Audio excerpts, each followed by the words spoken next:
축복합니다. 대구 동서교회 성도 여러분, 오늘은 사순절 기간이기도 하지만 3월 첫째 주일입니다. 빌립보서 4장 6절에서 7절 말씀을 가지고 기도는 케이크 상자를 여는 것입니다 라는 제목으로 함께 말씀을 묵상하려고 합니다. 이생진이라는 시인이 쓴 벌레 먹은 나뭇잎이라는 시가 있습니다. 이 시의 내용은 이렇습니다. 나뭇잎이 벌레 먹어서 예쁘다. 귀족의 손처럼 상처 하나 없이 매끈한 것은 어쩐지 베풀 줄 모르는 손 같아서 밉다. 떡갈나무 잎에 하늘이 보이는 것은 예쁘다. 상처가 나서 예쁘다는 것은 잘못인 줄 안다. 그러나 남을 먹여가며 살았다는 흔적은 별처럼 아름답다라는 시 내용입니다. 나뭇잎이 건강한 것도 있지만 벌레 먹은 구멍난 나뭇잎 사이로 하늘이 보이고 또 벌레를 먹이는 여유가 있다는 아름다운 시적인 표현입니다. 오늘 본문은 빌립보 교회를 향한 사도 바울의 편지 내용입니다. 이 빌립보서는 빌레몬서와 골로새서와 에베소서 이 네 권의 성경 말씀은 사도 바울이 감옥에서 쓴 편지다 해서 신학에서는 옥중서신이라고 구분을 합니다. 이 빌립보 교회는 사도 바울이 2차 전도 여행 때 세운 교회입니다. 그리고 오늘 말씀은 바울이 로마 감옥에 있으면서 AD 63년경에 기록한 것으로 본다면 빌립보 교회 13주년이 지났을 때쯤 이 편지를 써서 교인들에게 발송했다라고 보시면 됩니다. 다시 말씀드리면 오늘 말씀을 가만히 4장 1절부터 읽어 내려가 보면 빌립보 교회 안에도 구멍이 생겼다는 겁니다. 그 구멍이 생겼다는 것은 어떤 의미냐면 본문 말씀 앞부분에 보면 요디아와 순두계라고 하는 두 여인이 있었습니다. 이 두 사람 사이에 어떤 석연치 않은 일들이 일어나고 있음을 전해드는 사도 바울이 빌립보 교회에 편지를 써보내면서 이 두 사람의 이름을 직접 거론하면서 편지 내용을 써내려가고 있습니다. 요디아와 순두계라는 두 사람의 이름을 합쳐서 이름의 뜻을 말하면 즐거운 여행이다, 그런 뜻을 가지고 있습니다. 이름 그대로 간다면 즐거운 여행, 어쩌면 13주년이 되기까지는 루디아를 비롯해서 순두계와 요디아와 그 외 교인들을 통해서 즐거운 여행하는 것처럼 아름다운 교회 공동체였지만 오늘 4장에 들어오면서 뭔가 석연치 않은 일이 발생했다는 것을 볼 수가 있습니다.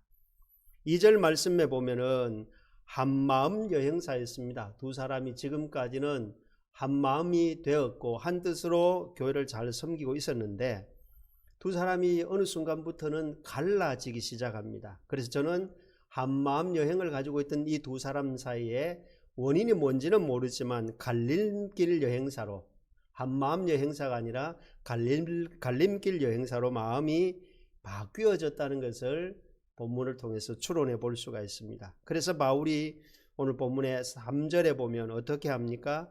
나와 멍에를 같이 한 내게 구하노니, 여기 사도 바울이 편지를 써 보내면서 나와 같이 바울과 함께 멍에를 같이 했던 내게 구한다 했을 때 이 내게 할 때 내게는 누구냐 하면은 바로 루디아를 봅니다. 이 루디아는 초기 멤버, 교회 초창기 멤버로서 지금으로 말하면 이 루디아가 은퇴한 시기였다, 은퇴한 나이였다는 거죠. 다시 말씀드리면 빌립보 교회 안에 한마음으로 있던 성도들 사이에 순두계나 또 대표적인 그 요디아를 통해서 갈림길, 두 마음이 갈라지면서 교회에 덕스럽지 않은 일이 생겼을 때 바울이 편지를 써보내면서 이 루디아에게, 은퇴한 루디아에게 부탁을 하면서 뭐라 그러느냐 하면은 도와주라.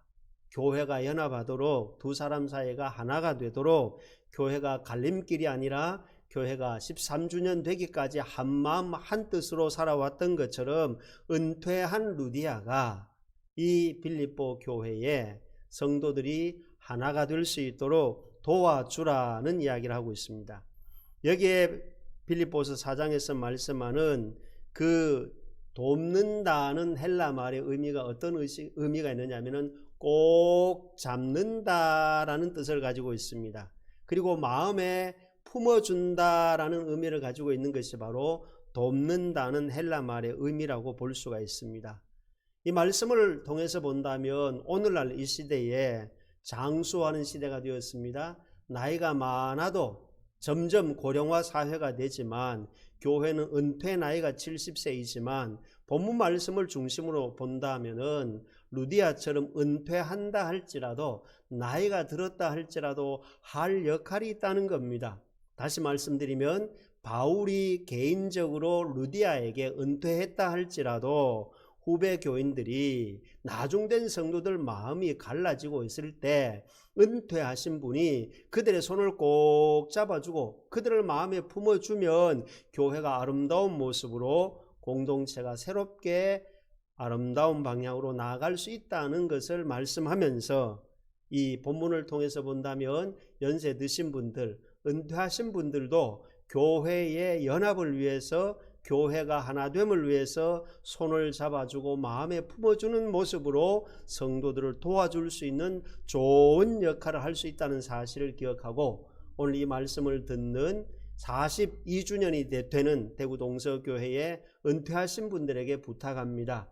후배 성도를 위해서 후배 교인들을 위해서 도와주는 마음, 꼭 붙잡는 손, 그리고 마음에 품어주는 어미닭이 병아리를 품어주는 것과 같은 따뜻한 마음씨를 가지고 주의 몸된 교회를 섬겨가는 아름다운 헌신의 삶이 우리 연세 드신 은퇴하신 분들에게 있어지시기를 주의 이름으로 축복합니다. 여러분, 우리가 즐겨 먹는 주식이 밥이지요. 그러나 서양의 유럽에는 주식이 빵이지 않습니까? 빵의 종류가 많습니다. 식빵과 케이크와 크로와상과 머핀과 소보루와 바게트와 찐빵 또는 팥빵 같은 빵 종류가 굉장히 많습니다. 저는 개인적으로 소보루빵을 좋아합니다. 여러분, 이 빵을 처음에 만들었을 때는 부드럽고 아주 식감이 좋지요. 근데 이 빵이 시간이 지나면 딱딱해질 뿐만 아니라 좀 더 시간이 지나고 나면 이 빵이 어느 순간이 기한이 지나고 나면 먹을 수 없는 곰팡이가 피어 있는 것을 볼 수가 있습니다. 오늘 본문 말씀 가운데 보면 4절에 주 안에서 항상 기뻐하라. 내가 다시 말하노니 기뻐하라. 여러분, 이 빌립보서 성경에 기뻐하라는 단어가 16번이나 반복해서 나옵니다. 이 말은 뭡니까? 바울이 감옥에서 편지를 썼지만 자신의 몸이 갇혀서 방문할 수 없지만 13주년이 지나고 난 빌립보 교회 안의 분위기가 왠지 모르게 기쁨보다는 썰렁한 분위기가 전해졌다는 것을 알고 바울이 주 안에서 기뻐하라 그렇게 이야기합니다. 여러분, 여기서 기뻐한다는 말의 의미가 헬라 단어로는 카이로라고 말합니다. 그리고 이 어원에서 비롯된 단어 또 하나가 있는데 카라라고 하는 은혜가 있습니다. 다시 말씀드리면 여기서 기뻐하라는 것은 카이로와 카라 은혜, 은혜와 기쁨, 기쁨과 은혜는 이웃 사촌이다 이 말입니다. 은혜 받으면 기쁜 거지요. 기쁘면 은혜로운 삶을 유지할 수 있다는 사실입니다. 오늘 본문 말씀을 통해서 볼 때 빌립보 교회 안에 우리가 하나님의 영이 가는 성전인 우리 속에 때로는 갈림길 같은 길을 갈 수 있는 그런 석연치 않은 일들이 일어날 수 있습니다. 그러나 하나님의 말씀은 우리에게 이런 사람들에게 주시는 메시지가 2021년 사순절 기간에 우리에게 주신 주의 음성이 뭡니까? 그러함에도 불구하고 기뻐하라. 그 기쁨은 바로 하나님의 은혜가 내 마음에 가득할 때 그런 열매를 맺고 살 수 있다는 것을 말씀해 주고 있습니다.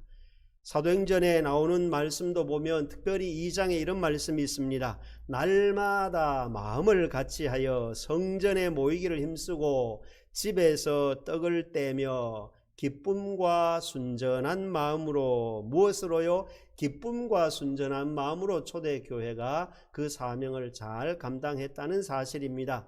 우리가 역사적으로 볼 때 초대교회는 굉장히 박해가 심했지만 그 마가의 다락방은 마가의 어머니가 방을 제공해서 초대교회 성도들이 거기에 모여서 박해 가운데서도 기뻐하며 빵을 나누어 먹으면서 순전한 마음으로 은혜로운 삶을 유지하며 성도가 모일 때도 기쁘고 헤어질 때도 기뻐할 수 있는 아름다운 공동체가 되었다고 했습니다.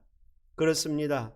오늘 우리는 이 말씀을 보면서 빵 조각 하나도 시간이 지나면 딱딱해지고 세월이 흘러버리면 곰팡이가 핍니다.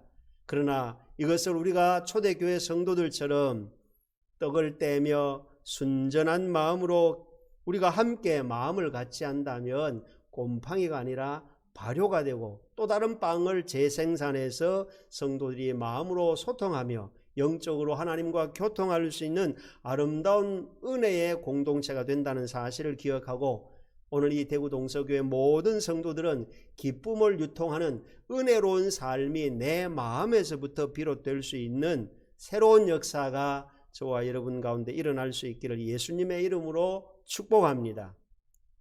그리고 우리가 또 세 번째 묵상해야 될 말씀이 있다면 여러분 오늘 말씀 속에서 특별히 사도 바울이 관용하라는 단어를 씁니다. 전 세계가 코로나19로 말미암아 비대면이 현실화되어 가고 있습니다. 멕시코라는 나라가 2,500만 명이라고 하는 초등학생과 중고등학생이 있다고 합니다. 그런데 그 멕시코의 인터넷 보급률이 전 국민에게 63%가 인터넷이 보급된다고 합니다. 그런데 컴퓨터를 갖추고 비대면으로 사이트를 통해서 공부를 할 수 있는 조건이 갖추어진 가정이 그 멕시코에는 초등학생이 37%고 중고등학생이 49%, 비대면으로 수업이 가능한 게 학생 수의 반도 안 된다는 현실입니다. 이게 멕시코의 현장이라는 거죠. 여기에 비하면 우리나라는 굉장히 세계적으로 인터넷 속도라든지 아주 비대면으로 무엇이든지 할 수 있는 좋은 나라에 살고 있음을 감사할 수 있기를 축복합니다. 그런데 이 멕시코에서 특별히 나이 플로레스라고 하는 여선생님이 특별히 아이들이 정신적으로 육체적으로 건강하지 못한 특수반을 맡고 있는 선생님인데 학교도 못 가지요. 비대면으로 수업을 해야 되지요. 그렇다고 인터넷이 잘 되지도 않은 상황에서 이 나이 플로레스라고 하는 선생님이 남편과 함께 그 상황에서 어떤 의논을 했느냐면 트럭을 한 대 빌려서 그 트럭 뒤에다가 책상 하나와 의자 몇 개를 싣고는 이 선생님이 비대면으로 인터넷 상황이 안 좋고 컴퓨터로 수업을 할 수 없으니까 학생들이 수업은 해야 되겠고 유급할까 싶어가지고 일일이 학생들 가정을 시골 마을을 찾아다니면서 트럭 뒤에 학생을 불러서 앉혀놓고 대면으로 수업하는, 비대면으로 진행하라고 말하는데도 불구하고 이 선생님의 애타는 마음을 학생들에게 전하기 위해서 대면으로 찾아가서 트럭 위에서 임시학교를 열어서 수업을 진행합니다. 이것이 SNS에 서서히 알려지면서 인터뷰를 하려고 했지만 이 선생님은 거부했습니다. 그러다 이것이 선한 일이니까 좋은 일이니까 알려지기 시작하면서 어떤 시너지 효과가 일어났느냐, 멕시코에 술집을 하는 사람들이요, 낮에 자기 술집에는 그래도 인터넷 상황이 좋으니까 그 의자가 있고 테이블이 있으니까 술집 하는 사람들이 이 사이트를 보고 난 다음에 자기 집 테이블과 자기 집 의자를 내어주면서 학생들을 여기 와서 가르치라고, 단 술집이니까 부모님이 동의하에 그곳에서 장소를 제공하고 제2의 공간으로 학교 대신 자기의 그 일터를 학생들이 수업할 수 있는 공간으로 자리매김을 하는 아름다운 현장이 되고 말았습니다. 정말 아름다운 진풍경이 나타난 것이죠. 여러분, 이게 관용 아니겠습니까? 관용이라는 게 불가능한 현장에서 도저히 있을 수 없는 그런 일들이지만 한 선생님이 마음을 열고 학생들을 사랑하는 마음으로 찾아가서 트럭 위에서 수업을 진행하니까 이것이 멕시코 전역으로 퍼져나가게 되는, 전 세계의 아름다운 흔적을 알리게 되는 모습을 볼 수가 있습니다. 이런 것이 바로 우리는 관용이라고 할 수 있습니다. 사람이 살아가면서 친구는요, 네 종류의 친구가 있습니다. 남친이 있고 여친이 있고 절친이 있지요. 남친이나 여친이나 절친은요, 가만 던져 놓아도 서로가 잘 지냅니다. 그런데 네 번째 친구는 제가 볼 때 다친이 있어요. 다친은 뭡니까? 다치게 하는 친구가 있거든요. 어쩌면 13주년 동안 요디아와 순두개는요, 절친이었어요. 교인과 교인 사이에 정말 절친 사이였는데 어느 순간 무슨 문제인지는 모르지만은 요디아와 순두개 두 사람 사이에는 절친이 아니라 다친이 된 거예요. 서로가 다치게 되는, 서로를 다치게 하는 아름답지 못한 일이 생기게 된 겁니다. 이 소식을 들은 사도 바울이 하나님의 가슴으로, 주님의 마음으로 편지를 써 보내면서 서로가 관용하지 않으면 계속 다친으로 있으니까 절친을 회복하라. 할렐루야. 오늘 이 말씀을 듣는 저와 여러분에게 가족 사이에, 교인 사이에 다친 관계, 절친이 아니라 다친 관계였다면 이 말씀을 통해서 다시 한번 너가 관계를 관용함으로 말미암아 다친이 아니라 절친으로 회복되는 2021년 사순절 기간이 되시기를 주님의 이름으로 축복합니다. 가피풀이라고 하는 그 성경 앱이 있습니다. 이 작년 2020년도에 성경 앱에 50만 명을 대상으로 작년 연말에 교인들이 앱을 통해서 들어와 가지고 66권의 말씀 중에서 제일 많이 클릭하고 들어온 성경 구절이 바로 오늘 읽었던 빌립보서 4장 6절 7절이라고 합니다. 검색어 중에서 50만 명의 기독교인들이 이 앱에 들어와 가지고 빌립보서 4장 6절과 7절을 검색 1위가 됐다는 겁니다. 그것은 뭘 의미하는 겁니까? 작년에 코로나19로 말미암아 갑작스러운 불안과 걱정 때문에 교인들이 염려가 많았고 그 상황 가운데서도 하나님께 집중하려고 하는, 하나님께 기도하려고 하는, 하나님께 현 상황을 맡기려고 하는 그런 성도들의 아름다운 마음을 읽을 수 있다는 사실이죠. SNS 시대에 이런 상황 하나만 보더라도 한국교회가 어렵다 하지만 비대면으로 갈팡질팡하지만 50만 명의 성도들이 앱을 통해서 이 빌립보서 4장 6절 7절 말씀을 클릭을 해서 검색 순위 1번이 되었다는 것은 그래도 어려울 때 성도들이 하나님께 기도하고 염려를 주님께 맡기려고 하는 아름다운 준비된 성도들을 통해서 오늘 이 교회는 미래에도 주님 오시는 그날까지 주께서 눈동자같이 지켜주시는 은혜가 반드시 저와 여러분 가운데 있게 될 줄로 믿습니다. 사랑하는 성도 여러분, 오늘 설교 제목이 기도는 케이크 상자를 여는 것이다 했습니다. 여러분, 케이크는요 죽은 사람에게는 열지 않습니다. 생일 파티 케이크는 언제 엽니까? 살아있는 사람이 생일이 되면 1년에 한 번쯤은 케이크를 열고 축하 파티를 함께 나누면서 떡을 떼며 조각을 나누어서 기쁨으로 함께 잔치를 합니다. 교회는 그래야 한다고 봅니다. 성도들의 마음가짐은 생일 케이크 상자를 열어서 함께 조각을 나누며 마음을 나누며 사랑을 나누며 아름다운 맛을 나누면서 한 자리에 파티하는 것이 바로 교회의 모습이요, 주님이 세우신, 피로 값주고 세우신 교회의 공동체의 지향해야 될 방향이라는 사실입니다. 그러면 오늘 본문 말씀을 통해서 볼 때 한마음이었던 두 여인 요디아와 순두개 사이가 갈림길로 가고 있을 때 이 두 사람에게 사도 바울이 편지를 통해서 네 번째로 부탁하는 게 뭡니까? 기도하라는 겁니다. 6절 말씀에 기도하라 했습니다. 우리가 기도는요 케이크를 갈라 먹기 위해서 상자를 여는 것과 같습니다. 내가 마음을 열고 네가 내 마음을 열고 서로가 마음의 문을 열고 함께 상자를 열면 케이크는 촛불이 켜지고 축하 노래를 부르고 함께 기뻐하고 조각을 나누어 먹게 되는 겁니다. 기도는 바로 이런 것과 같습니다. 기도한다는 것은 내 마음을 여는 것입니다.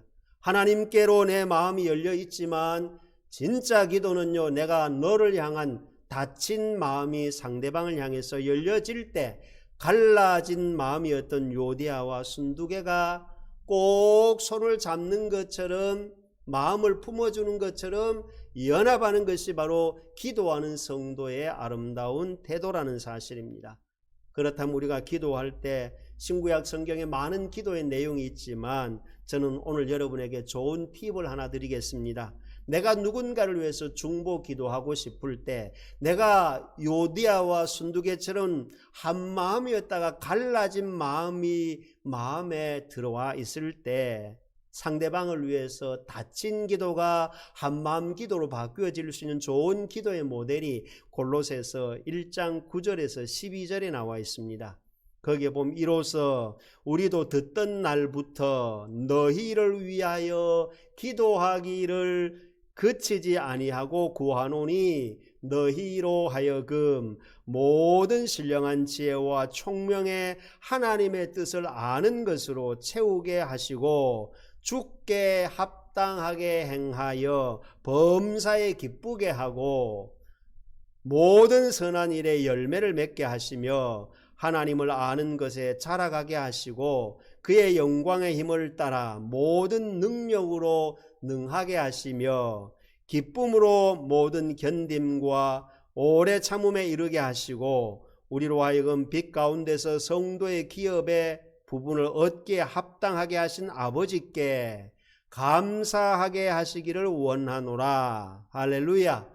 이 골로새서 1장 9절 12절 기억하시고 메모를 잘 하셔서 나 너 사이에 혹시 한 마음이었다가 어떤 일로 말미암아 갈림길 마음이 되었다면 사순절 기간에 골로새서 1장 9절에서 12절 말씀을 붙들고 그를 생각하며 너를 기억하며 이 말씀 붙잡고 기도한다면 하나님께서 모든 지각에 뛰어난 평강의 하나님이 오늘 저와 여러분을 눈동자같이 지켜주시는 은혜가 저와 여러분 가운데 반드시 나타나게 될 줄로 믿습니다. 사랑하는 성도 여러분, 오늘 말씀 5절의 결론이 뭡니까? 감사를 저축하게 된다. 어떻게 하면요? 기도하게 되면. 저와 여러분이 이 땅을 살아가면서 내가 누군가를 도와주려고 하는 마음을 가지고 은혜 받은 내가 기쁨을 유통하기 위해서 언제 어디서나 관용하는 자세를 가슴에 품고 기도한다면 저와 여러분에게 감사가 저축되어진다는 사실을 기억하고 이 땅에 사는 날 동안 저와 여러분이 곤충으로 말하면 벌집 신앙을 가지고 살았으면 좋겠습니다. 벌집은 육각형을 통해서 그 안에 달콤한 꿀을 계속 저장하고 저축해서 후손들을 번식시키고 우리 인간에게 꿀을 제공해서 많은 사람들에게 건강을 유지하는 아름다운 곤충처럼 저와 여러분 감사를 저축해서 내가 살고 너를 살리고 주의 몸된 교회를 세우는 일에 쓰임받는 벌집 신앙을 가슴에 품고 2021년 사순절 이 한 주간을 다시 한번 새롭게 시작하는 벌이 꿀을 모으기 위해서 많은 꽃, 어떤 꽃도 외면하지 아니하고 꽃이라는 꽃은 다 찾아갑니다. 벌집 신앙은요 편애가 아닙니다. 한쪽 꽃만 가지 않습니다. 모든 꽃을 다 찾아갑니다. 이것이 바로 벌집 신앙입니다. 저도 여러분도 남녀, 노소, 빈부, 귀천 온 성도들 전체를 온 집안 사람들 모두를 가슴에 품고 모든 꽃을 찾아가는 벌처럼 꿀을 모으는 일에 사랑을 저축하고 감사를 저축해서 누군가에게 하나님의 사랑으로 나누어 줄 수 있는 믿음의 주인공으로 살아가는 저와 여러분이 되시기를 예수님의 이름으로 축복합니다. 아멘.